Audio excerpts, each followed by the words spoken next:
ಇದು ಲೆಂತಲ್ಲಿ ಚೇಂಜಸ್ ಆಗ್ತಾ ಹೋಗುತ್ತೆ. ಲೈನಿಂಗ್ಗೆ ಅಂದರೆ 1 ಇಂಚು ಎಕ್ಸ್ಟ್ರಾ ತೊಗೊಳ್ತೀವಿ, ಓಕೆನಾ. ಸ್ಲೀವ್ ಲೆಂತಲ್ಲಿ ನಮ್ಮದು ಕ್ಯಾಪ್ಸ್ ನಾನು ಹೇಳಿದ್ನಲ್ಲ, ಇಲ್ಲಿ 4 ಇಂಚ್ ಬೇಕು ಅಂದರೆ 4+1 ಲೈನಿಂಗ್ ಆದರೆ. ವಿತೌಟ್ ಲೈನಿಂಗ್ ಆದರೆ ಅದರಲ್ಲೇ ಸೆಲ್ಫಲ್ಲಿ ನಾವು ಫೋಲ್ಡ್ ಮಾಡ್ತೀವಿ ಅನ್ನಂಗಿದ್ರೆ 2 ಇಂಚಸ್ಸು 2.5 ಇಂಚ್ ಗಂಟ ನಾವು ಹೋಗ್ತೀವಿ. ಈ ಲೈನಿಂಗ್ಗೆ ಆಲ್ಮೋಸ್ಟ್ ಈಗೆಲ್ಲ ಹೊಲಿಸ್ಕೊಳ್ದು, ಸೊ 1 ಇಂಚ್ ಆದರೆ ಸರಿ.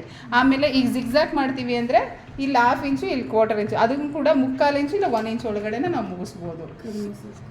ಇದರ ಚೇಂಜಸ್ ಆಗ್ತಾ ಇರುತ್ತೆ. ಈ ವಿಡ್ತು ನಾವು ತೊಗೊಳ್ತೀವಲ್ವ, ಹಾಮೂಲ್ ಶೇಪ್ ಕೊಡ್ತೀವಲ್ವ, ಈ ಶೇಪಿಂಗ್ ಕೊಟ್ಟಿರ್ತೀವಲ್ಲ, ಈ ರೀತಿಯ ಹಾಮೂಲ್ ಶೇಪ್ ಕೊಟ್ಟಿರ್ತೀವಲ್ಲ, ಇದಕ್ಕೆ ಮ್ಯಾಚ್ ಆಗಬೇಕು ಅಂದರೆ ಇದು ಕೂಡ ಏನಾಗಬೇಕು, ಮ್ಯಾಚ್ ಆಗಬೇಕು. ಈ ರೀತಿಯೇ ಬರಬೇಕು, ಇದು ಮ್ಯಾಚ್ ಆಗಬೇಕು. ಸೊ ಹಾಗಾಗಿ ಎರೇಸರ್ ಕೊಡಿ.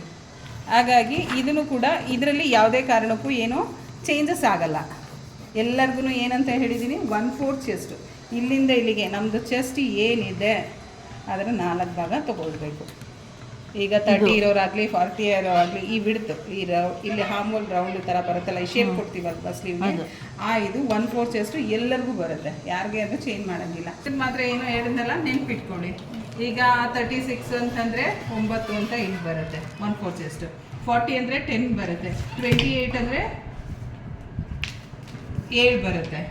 ಇದು ಮಾತ್ರ ಅಂದರೆ 1/4 ಚೆಸ್ಟ್ಗೆ ಅಂದರೆ ಸೈಜಸ್ ವೇರಿ ಆಗುತ್ತೆ, ಬಟ್ 1/4 ಚೆಸ್ಟ್ ಅನ್ನೋದು ಕರೆಕ್ಟಾಗಿರುತ್ತೆ, ಅದು ಏನು ಚೇಂಜ್ ಆಗಲ್ಲ. ಇದು ಮಾತ್ರ ನಮ್ಮ ಸ್ಲೀವ್ ಲೆಂತ್ ಮೇಲೆ ಡಿಪೆಂಡ್ ಆಗ್ತದೆ. ಫುಲ್ ಸ್ಲೀವ್ ಹೋಗ್ಬೋದು, ಕ್ಯಾಪ್ ಸ್ಲೀವ್ ಹೋಗ್ಬೋದು, armhole half of the armhole ಬರ್ಬೋದು, ಇಲ್ಲ ಎಲ್ಬೋರ್ಗು 3/4 ಫುಲ್ ಸ್ಲೀವ್, ಇದು ಚೇಂಜಸ್ ಆಗುತ್ತೆ. ಲೈನಿಂಗ್ ಆದರೆ ಜಾಸ್ತಿ ವಿತೌಟ್ ಲೈನಿಂಗ್ ಅಂದರೆ ಅವರು ಅದರಲ್ಲೇ ಫೋಲ್ಡ್ ಮಾಡಬೇಕು ಅಂತ ಕೇಳಿದ್ರೆ, ಈಗ ಯಾರು ಕೇಳಲ್ಲ, ಬಟ್ ಯಾರಾದರೂ ಕೇಳಿದ್ರೆ ಏನು ಮಾಡಬೇಕು ಅಂದರೆ 2 ಇಂಚಸ್ ಎಕ್ಸ್ಟ್ರಾ ತಗೊಳ್ಳಿ, ಏಕೆಂದರೆ ಅದರಲ್ಲೇ ಮಡ್ಚ್ಕೋಬೇಕಲ್ವಾ, ಇಷ್ಟು ಬೇಕಾಗುತ್ತೆ. ಒಂದು ಇಂಚು ಒಳಗಡೆ ಹೋಗಬೇಕು. ಇಲ್ಲೆಲ್ಲ ಲೈನಿಂಗ್ ಹಾಕ್ಸಿದ್ರೆ, ಇಲ್ಲಿ ಸ್ಲೀವ್ ಮಾತ್ರ ಲೈನಿಂಗ್ ಹಾಕ್ಸಿರಲ್ಲ ಒಳಗಡೆ, ಅಂತ ಅವ್ರಿಗೆಲ್ಲ 1 ಇಂಚಸ್ ಹಾಕೋವಾಗ 1 ಇಂಚು ಅದರಲ್ಲೇ ಚಿಕ್ಕದಾಗಿ ಫೋಲ್ಡ್ ಮಾಡ್ಕೊಳ್ತೀವಿ ಸಣ್ಣಗೆ. ಈಗ ನಾನು ಇದರಲ್ಲೂ ಹೊಲಿದಿದ್ದೆ ಮೊನ್ನೆ, ರೆಡ್ದು ಹಾಕ್ಕೊಂಡಿದ್ನಲ್ಲ ಬ್ಲೌಸು, ಚಿಕ್ಕದಾಗಿ ಮಾಡ್ಕೊಂಡಿದ್ದೀನಿ. 1 ಇಂಚ್ ತೊಗೊಂಡೆ, ಇಲ್ಲೇ ಕ್ವಾರ್ಟರ್ ಇಂಚಿನ ಫೋಲ್ಡ್ ಮಾಡಿದೆ, ಇಲ್ಲ 1/2 ಇಂಚು, 1 ಇಂಚ್ ಅಂದರೆ ಸಾಕಾಗುತ್ತೆ. ಆಮೇಲೆ ಏನಾರ ಡಿಸೈನ್ ಮಾಡ್ತೀನಿ ಅಂದರೆ ನೀವು ಮೈನಸ್ ಮಾಡ್ಕೋಬೇಕು, ಅದು ಈಗಲೇ ಬೇಡ, ಈಗಲೇ ಹೇಳಿದ್ರೆ ಕನ್ಫ್ಯೂಷನ್ ಆಗುತ್ತೆ. ಆಮೇಲೆ ಇಲ್ಲಿ ಸ್ಲೀವ್ ರೌಂಡು, ಇದು ಆರ್ಮ್ ಹೋಲ್ಗೆ ಫಿಕ್ಸ್ ಆಗೋದು, ಇದು ಸ್ಲೀವ್ ರೌಂಡು ನಮ್ದು ಎಲ್ಲಿವರೆಗೂ ಲೆಂತ್ ಬರುತ್ತೋ ಅಲ್ಲಿಗೆ ತೊಗೋಬೇಕು. ರೌಂಡ್ ತೊಗೊಂಡು ಅಲ್ಲಿದು half of the sleeve round ಅಂತ ತೊಗೋಬೇಕು. ಈಗ ಸ್ಲೀವ್ ಬರೋ ಶೇಪ್ ಹೆಂಗೆ ಹಿಂಗೆ ಬಂದಿದೆ ಸ್ಲೀವು ತೋರಿಸ್ತೀನಿ ರೀ. ಈಗ ಅವ್ರದ್ದು 5.5 ಇದೆ ಅಂದರೆ 11 ಇರುತ್ತೆ. Half of the sleeve round ಏನಿರುತ್ತೆ ಅದು ತೊಗೋಬೇಕು. ಈಗ 11 ಇತ್ತು ಅಂದರೆ ಏನಾಗುತ್ತೆ, 2 ಭಾಗ ಮಾಡಿದ್ರೆ 5.5 ಬರುತ್ತೆ. ಅದಾದಮೇಲೆ ನಾವು ಬಾಡಿ ಪಾರ್ಟಲ್ಲಿ 2 ಇಂಚ್ ಕೊಟ್ಟಿರ್ತೀವ, 1.5 ಕೊಟ್ಟಿರ್ತೀವ, 1 ಕೊಟ್ಟಿರ್ತೀವ, ನೆನ್ಪಿಟ್ಕೋಬೇಕು ಎಕ್ಸ್ಟ್ರಾ. ಎಕ್ಸ್ಟ್ರಾ ನಾವು ಸೀಮ್ ಅಲೋಯನ್ಸ್ಗೆ ಅಂತ ಬಿಟ್ಟಿರ್ತೀವಲ್ಲ, ಇಲ್ಲಾಂದರೆ ಎಕ್ಸಾಕ್ಟ್ ಫಿಟ್ಟಿಂಗ್ಗೆ ಅಂತ ಇಟ್ಕೊಂಡ್ಬಿಟ್ರೆ ನೀವು ಹಾಕೋಕ್ಕಾಗಲ್ಲ, ಮತ್ತು ಸ್ಟಿಚಿಂಗ್ ಸೀಮ್ ಅಲೋಯನ್ಸೇ ಬರೋದೇ ಇಲ್ಲ. ಇದಕ್ಕೆ ತಿರ್ಗಾ ಮತ್ತೆ ಪ್ಯಾಚ್ ವರ್ಕ್ಗಳೆಲ್ಲ ಬರುತ್ತೆ. ನೀವು 1.5 ಕೊಟ್ಟಿದ್ರೆ ಅಲ್ಲಿಂದ 1.5, 1 ಕೊಟ್ಟಿದ್ರೆ 1, 2 ಕೊಟ್ಟಿದ್ರೆ 2 ಅನ್ನೋ ಥರ ಈ ರೀತಿ ಮಾಡ್ಬೋದು. ಈಗ ನಾನು ಇದರಲ್ಲಿ 1.5 ಎಕ್ಸ್ಟ್ರಾ ಕೊಟ್ಟಿದ್ದೀನಿ. ಆಮೇಲೆ ಇಲ್ಲಿ ನಾನು ಹೇಳಿದ್ನಲ್ಲ 1/4 ಚೆಸ್ಟು ನಾವು ಮಾಡ್ತಿರೋದು ಸ್ಲೀವು ಯಾವ ಸೈಜ್ಗೆ ಅಂದರೆ 36 ಸೈಜು. 36 ಸೈಜ್ ಅಂದಾಗ ನಮಗೆ 4 ಭಾಗ ಮಾಡಿದ್ರೆ 9 ಬರುತ್ತೆ. ಈ ಸೈಡಿಂದನೂ 9, ಈ ಸೈಡಿಂದನೂ 9 ಅಂತ ಮಾಡ್ಕೊಂಡು ಸ್ಕೇಲ್ ಕೊಡಿ. ಇದನ್ನು ಇದು ಮಾಡಬೇಕು. ಆಮೇಲೆ ಸ್ಲೀವ್ ಡೌನಿಂಗ್ ಅಂತ ಇಲ್ಲಿ ಬರುತ್ತೆ ಶೇಪು.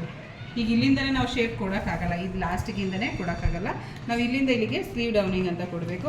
ಈ ಸ್ಲೀವ್ ಡೌನಿಂಗ್ ಕೊಡಬೇಕಾದ್ರೆ ನಾವೇನು ಮಾಡಬೇಕು, ಈಗ 36 ಇದೆಯಲ್ಲ ಚೆಸ್ಟು, ಅದನ್ನು 10 ಭಾಗ ಮಾಡಬೇಕು. ಯಾರಿಗೆ ಆಗಲಿ 10 ಭಾಗ ಮಾಡ್ಕೊಳ್ಳಿ. ಇಲ್ಲ ಚಿಕ್ಕ ಮಕ್ಕಳು ಒಂದು 10-13 ವರ್ಷದವರೆಗೂ 2.5 ಕೊಟ್ಟರೆ ಸಾಕು. ಅದಕ್ಕಿಂತ ಜಾಸ್ತಿ ಹೋದರೆ ಈಗ 30ವರೆಗೂ 3 ಇಡಿ, ಆಮೇಲೆ 30ಇಂದ 40 ಒಳಗಡೆ ಬರೋದಕ್ಕೆ 3.5, 4ವರೆಗೂ ಹೋಗ್ಬೋದು. ಈಗ 36 ಅಂದರೆ 3.5 ನಾವು ಸ್ಲೀವ್ ಡೌನಿಂಗ್ನ ತೊಗೋಬೇಕು. ಆಮೇಲೆ ಇಲ್ಲಿ ನಾವು ಸೀಮ್ ಅಲೋಯನ್ಸ್ ಇಲ್ಲಿ 1.5 ಕೊಟ್ಟಿರ್ತೀವಲ್ಲ, ಅದನ್ನು ನಾವು ಇಲ್ಲಿಂದ ಹಿಂಗೆ ಮೇಲ್ಗಡೆ ಹೋಗ್ಬೇಕು. ಕೆಳಗಡೆ ತಿರ್ಗಾ ಮತ್ತೆ ಎಕ್ಸ್ಟ್ರಾ ತೊಗೋಬಾರ್ದು, ಕೆಳಗಡೆ ಬರಬಾರ್ದು. ಅದರಲ್ಲೇ ಹಾರೋ ಮಾರ್ಕ್ ನಾನು ಹಿಂಗೆ ಹಾಕಿದ್ದೀನಿ, ಅದಕ್ಕೋಸ್ಕರನೇ ಏನು ಮಾಡಬೇಕು, 1.5 ನಾವು ಇಲ್ಲಿಟ್ಟಿರೋದ್ರಿಂದ ಈ 1.5ನ ಇಲ್ಲಿಗೆ ಇದು ಮಾಡ್ತೀವಿ. ಅದಾದಮೇಲೆ ಈ ಮೇಲ್ಗಡೆದನ್ನು ಈ ಮೇಲ್ಗಡೆಗೆ ಲೈನ್ ಹಾಕಿರ್ತೀವಲ್ಲ ಸೀಮ್ ಅಲೈನ್ಸು, ಇದು ಫಿಟ್ಟಿಂಗು, ಇದು ಸೀಮ್ ಅಲೈನ್ಸು. ಇದರಿಂದ ಇಲ್ಲಿಗೆ ಏನು ಮಾಡಬೇಕು, ಹಿಂಗೆ ಶೇಪ್ನ ಹಾಕ್ಬಿಟ್ರೆ ಇದು ಫಿಟ್ಟಿಂಗ್ ಅಂದರೆ ನಾವು ಎಜ್ಜು ಅಂದರೆ ಈ ಲೈನ್ಗೆ ನಾವು ಹೊಲಿಗೆ ಹಾಕೋಬೇಕು.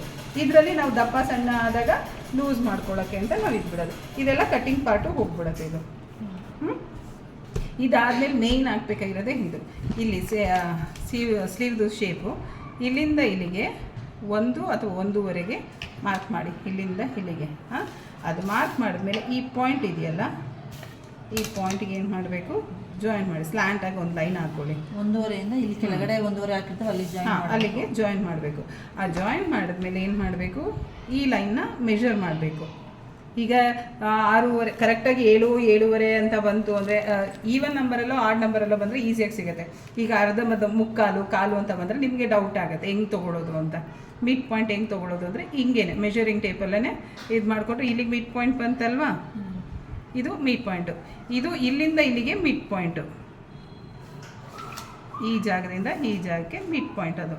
ಆಮೇಲೆ ಮತ್ತೆ ಈ ಜಾಗದಿಂದ ಇಲ್ಲಿದೆಯಲ್ಲ ತಿರ್ಗಾ ಮತ್ತೆ ಅಲ್ಲಿ ಮಿಡ್ ಪಾಯಿಂಟ್ ತೊಗೋಬೇಕು. ಈ ಮಿಡ್ ಪಾಯಿಂಟ್ ಬಂತು, ಇಲ್ಲಿ ಸಿಗುತ್ತೆ. ಇದು ಬರೋದು ಫ್ರಂಟ್ ಆರ್ಮೋಲ್ಗೆ, ಇದು ನಾನು ಹಾಕಿರೋದು ಬ್ಯಾಕ್ ಆರ್ಮೋಲ್ಗೆ. ಈಗ ಇಲ್ಲಿಂದ ಇಲ್ಲಿಗೆ ಒಂದು 1/4 ಇಂಚಸ್ ಇಲ್ಲ 1/2 ಇಂಚಸ್ ಒಳಗಡೆನೆ 3 ಲೈನಷ್ಟು ಹಾಕ್ಕೊಡಿ, ಇಲ್ಲ 1/2 ಇಂಚಷ್ಟು ಇದು ತೊಗೊಳ್ಳಿ. ಇಲ್ಲಿಂದ ಇಲ್ಲಿಗೆ ಜಾಸ್ತಿ, 1 ಸೆಂಟಿಮೀಟರ್ ಸಾಕು. ಇಲ್ಲಿ 1.5 ಗಂಟ ಹೋಗಿ ಬೇಕಾದ್ರೆ ಇಲ್ಲ 1 ಇಂಚ್ ಸಾಕು. ಈ ಕಡೆಗೂ ಇದು ಹಾಕು. ಇದು ಬ್ಯಾಕ್ ಶೇಪು, ಇದು ಫ್ರಂಟ್ ಶೇಪ್ಗೆ. ಈ ಇದರಲ್ಲಿ ಇವಾಗ ನಿಮಗೆ ಡೌಟ್ ಆಗಬಾರ್ದು ನನಗಿದ್ರೆ ಏನು ಮಾಡಬೇಕು, ಹಿಂಗೆ ಡಾಟೆಡ್ ಲೈನಲ್ಲಿ ಫಸ್ಟು ಡಾಟೆಡ್ ಲೈನಲ್ಲಿ ಹಿಂಗೆ ಹಾಕ್ಕೊಳ್ಳಿ. ಇದು ಬ್ಯಾಕ್ ಶೇಪ್ ಬಂತು. ಈ ಬ್ಯಾಕ್